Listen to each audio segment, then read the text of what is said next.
নমস্কাৰ বন্ধু বান্ধৱীসকল, মই শেৱালী আছামিজ পাকঘৰ চেনেলটোৰ পৰা আপোনালোকক স্বাগতম জনাইছোঁ। আজি মই আকৌ অন্য এটা ভিডিঅ' আপোনালোকৰ মাজলৈ আগবঢ়ালোঁ। বহুত দিন হ'ল ভিডিঅ' দিয়া নাছিলোঁ। এইটো ভিডিঅ' আগতে বনোৱা আছিল, দিব পৰা নাছিলোঁ মই প্ৰব্লেমৰ কাৰণে। আজি ভাবিলোঁ আপোনালোকৰ মাজত শ্বেয়াৰো কৰি দিওঁ। এয়া দেখিছেনে, ধুনীয়াকৈ বনালে চিকেন। বাহিৰতে বনাইছোঁ, কিমান ধুনীয়া কালাৰ হৈছে, খাবলৈ বহুত টেষ্টি আৰু সোৱাদ লগা হৈছিলে। মোৰ আজি মানুহজনে বনালে, বাহিৰত বনালে খাবলৈ টেষ্টি আৰু সোৱাদ লগা হয়, সেয়েহে ভাবিলোঁ বাহিৰতে বনাই দিওঁ। মই ৰেচিপি আকাৰত দেখুওৱা নাই, এনেই বাহিৰত বনোৱাৰ বাবে দেখুৱাই দিছোঁ আৰু চিম্পুলকৈ। আগতে চিকেনৰ ৰেচিপি দি দিছোঁ, সেইকাৰণে ৰেচিপি আকাৰত দেখুওৱা নাই, এনেই ধুনীয়াকৈ অকণমান দেখুৱাইছোঁ আৰু চাই থাকিব ভিডিঅ'টো শেষলৈকে। আমি সচৰাচৰ চিকেন খালে বেপাৰীয়ে ছালটো এৰুৱাই দিয়ে, এনেদৰে আমি চিকেন নাখাওঁ কেতিয়াবা এওঁ থাকিলে এনেদৰে গোটা চিকেন লৈ আনে আৰু ঘৰতে চাফা কৰি এনেদৰে খোৱা হয়। আৰু এনেদৰে চাফা কৰি জুইত পুৰিলে বহুত সোৱাদ লাগে খাবলৈ।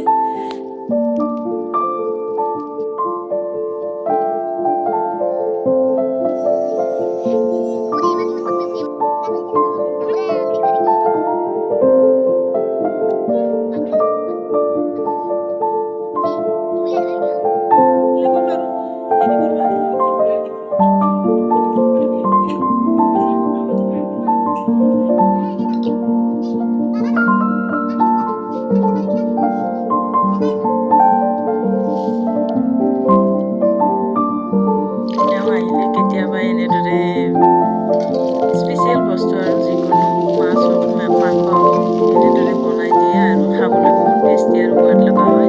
সেয়েহে ভাবিলোঁ এওঁকে বনাব দিওঁ আৰু এওঁকে বনালে মই কেমেৰা কৰি থাকিলোঁ।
এয়া দেখিছেনে, মাংসৰ কালাৰটো কিমান ধুনীয়া হৈছে, খাবলৈ বহুত টেষ্টি আৰু সোৱাদ লগা হৈছে।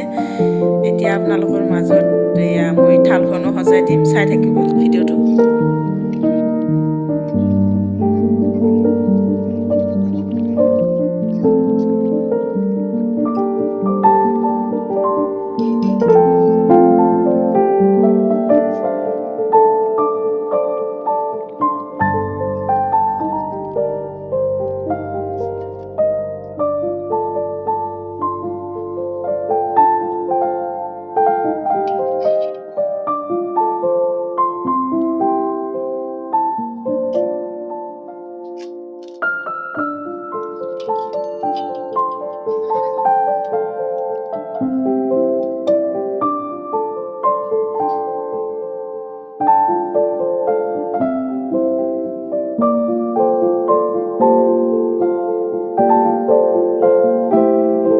ভিডিঅ'টো শেষলৈকে চোৱাৰ বাবে অশেষ ধন্যবাদ জনালোঁ। এতিয়া ৰাখিছোঁ, অন্য এটা ভিডিঅ'লৈ আপোনালোকৰ মাজত পুনৰ উপস্থিত হ'ম। Bye bye.